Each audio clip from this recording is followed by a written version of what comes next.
গরমের দিনে আমরা অনেকেই বাজার থেকে ফ্রুট জুস কিনে খাই বা কোল্ড ড্রিঙ্কস কিনে খাই, কিন্তু আমি আজকে তোমাদের বাড়িতেই খুব সহজে 3টে জুস বানিয়ে দেখাবো, যেটা খেতেও খুব ভালো আর খুব হেলদি। আমি এতে কোনো চিনির ব্যবহার করিনি। এটা শরীরের জন্য খুবই ভালো এবং উপকারী, আর খেতেও হয় খুবই সুন্দর। পুরো ভিডিওটা অবশ্যই দেখো, নাহলে কিন্তু বুঝতে পারবে না আমি জুসগুলো কী করে বানালাম। প্রথমেই আমি এখানে বানিয়ে নেব এবিসি জুস। এবিসি জুস মানে হচ্ছে অ্যাপেল, বিট আর ক্যারট। এই জুসের নামটা শুনে তোমরা বুঝতেই পারছো জুসটা কতখানি হেলদি। এখানে আমি একটা অ্যাপেল নিয়েছি, আর নিয়েছি অল্প করে একটু গাজর আর অল্প একটু বিট নিয়েছি। তার সঙ্গে নেব একটু আদা কুচি। আদা কুচির সাথে সাথে এখানে আমি দিয়ে দেবো ব্ল্যাক সল্ট। অল্প করে একটু 1/2 চামচের মতন আমি এখানে ব্ল্যাক সল্ট ব্যবহার করলাম, আর দিলাম মিষ্টির জন্য এখানে ব্যবহার করলাম আমি এখানে 1 চামচ হানি। তবে তোমরা হানিটা নাও দিতে পারো, আমি যেহেতু টেস্টের ব্যালেন্সের জন্য হানিটা ব্যবহার করলাম। আর অল্প করে দিলাম লেবুর রস আর একটু জল দিয়ে এটা আমি জুস তৈরি করে নেব। জুসটা হয়ে গেলে একটা ছাঁকনির মধ্যে এটা আমি দিয়ে দেবো, আর জুসটাকে কিন্তু আমি ছেঁকে নেবো। চাইলে তোমরা এই জুসগুলো কিন্তু জুসারও বানাতে পারো।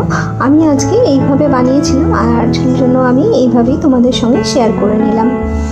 এইভাবে আমি ছেঁকে নিচ্ছি। তোমরা যদি কেউ ছাঁকতে না চাও তাহলে কিন্তু নাও ছাঁকতে পারো। এটা না ছেঁকেও কিন্তু খেতে বেশ ভালো হয়। দেখো তৈরি হয়ে গেছে। এটা আমি ফ্রিজে রেখে দেবো ঠান্ডা হওয়ার জন্য। অপরদিকে আমি ওয়াটারমেলন জুস বানাবো। ওয়াটারমেলন তো গরমকালে সকলেই আমরা খেতে পছন্দ করি। আমি এখানে ওয়াটারমেলনটা নিয়েছিলাম, আর এটাকে আমি প্রথমে কেটে নিচ্ছি। কেটে ছোট টুকরো করে নেবো যাতে আমার জুস বানাতে এটাতে সুবিধা হয়, তাই জন্যই আমি এটাকে কেটে নিচ্ছি। দেখো সবগুলো আমার কাটা হয়ে গেছে। এবার আমি একটা মিক্সিং জারের মধ্যে এটাকে দিয়ে দেবো। দিয়ে এর সঙ্গে আমি দিয়ে দেবো 1/2 চামচের মতন এখানে ব্ল্যাক সল্ট দেবো। ব্ল্যাক সল্টের সাথে আমি এখানে একটু দেবো পুদিনা পাতা একটু দিয়ে দেবো। আর দেবো এখানে আমি একটু চাট মশলা, 1/2 চামচের কম আমি এখানে চাট মশলা দিয়ে দেবো। দিয়ে এটারও কিন্তু জুস তৈরি করে নেবো। তরমুজটা বেশ মিষ্টিই ছিল, তাই আমি এখানে কোনো মিষ্টির ব্যবহার করব না। এটা মিষ্টি ব্যবহার না করলেও কিন্তু জুসটা খেতে কিন্তু খুবই ভালো হয়। জুসটা হয়ে গেলে আমি জুসটাকে ছেঁকে নেবো। জুসটা আমার তৈরি হয়ে গেছে, আর এটাকে আমি একটা ছাঁকনির সাহায্যে, এই দেখো জুসটা তৈরি হয়ে গেছে, এটাকে আমি ছাঁকনির সাহায্যে একটু ভালো করে ছেঁকে নিচ্ছি। ছাঁকা হয়ে গেলে এটাকেও আমি ফ্রিজে রেখে দেবো ঠান্ডা হওয়ার জন্য। ঠান্ডা হয়ে গেলে আমি এটা সার্ভ করব ঠান্ডা। এই জুসটা তৈরি হয়ে যাওয়ার পর আমি তোমাদের আরেকটা জুস বানিয়ে দেখিয়ে দেবো। দেখো জুসটা সুন্দরভাবে আমি ছেঁকে নিয়েছি, আর এটাকে আমি ফ্রিজে রেখে দেবো ঠান্ডা পরে আমি সার্ভ করব। আরেকটা জুস বানানোর জন্য আমি মিক্সিং জারের মধ্যে দিয়ে দিলাম আঙুর। গ্রেপসটা দিয়ে দেওয়ার পর এর মধ্যে আমি দিয়ে দেবো পুদিনা পাতা। অল্প করে একটু পুদিনা পাতা দিলাম, আর দেবো এতে একটু চাট মশলার সাথে সাথে আমি এখানে দিয়ে দেবো 1 চামচ হানি, আর দেবো এখানে একটু লেবুর রসটা দিচ্ছি বলেই আমি এখানে 1 চামচ হানির ব্যবহার করছি। এটা দিয়ে দেখবে এটা কিন্তু খেতে খুবই সুন্দর হয়। এবার লেবু রসটা দিয়ে দেওয়ার পর আমি জুসটাকে বানিয়ে নেবো, আর একটা ছাঁকনির সাহায্যে আমি এটাকে ছেঁকে নেবো। দেখো ছাঁকনির সাহায্যে আমি ছেঁকে নিয়েছি। এখানে আমি কোনো জলের ব্যবহার করলাম না, তবে তোমরা চাইলে অল্প করে একটু জলেতে ব্যবহার করতে পারো।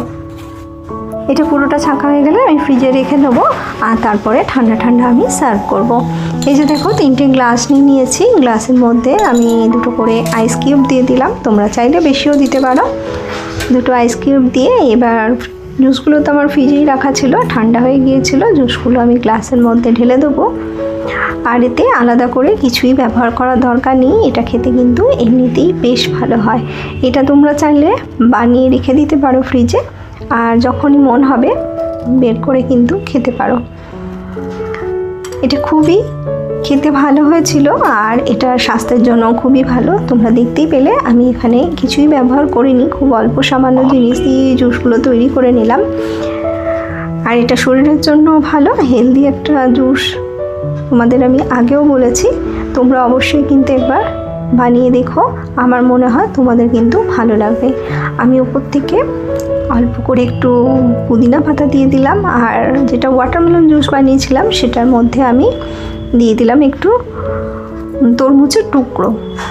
এটা দিলে মুখে পড়লে একটু খেতে ভালো লাগে, তাই আমি এটা দিলাম। আর যেটা আমি এবিসি জুস বানিয়েছিলাম তাতে আমি আরেকটু আইস কিউব দিয়ে দিলাম। তোমরা চাইলেও ওপরে একটু চাট মশলাও ছড়িয়ে দিতে পারো, তাহলেও কিন্তু খেতে ভালো লাগবে। আমি আর কিছুই দিইনি, কারণ এমনিতেই এই জুসগুলো এত ভালো খেতে হয়েছিল যে আর কিছু দেওয়ার কিন্তু একদমই প্রয়োজন পড়েনি। কেমন লাগলো আমার এই 3 ধরনের জুসের রেসিপি অবশ্যই তোমরা কিন্তু জানিও। আর ভালো লাগলে লাইক কমেন্ট করতে কিন্তু একদমই ভুলো না। আমি আবারও চলে আসবো এরকমই নতুন কোনো রেসিপি নিয়ে তোমাদের সামনে। তোমরা ভালো থেকো আর সুস্থ থেকো।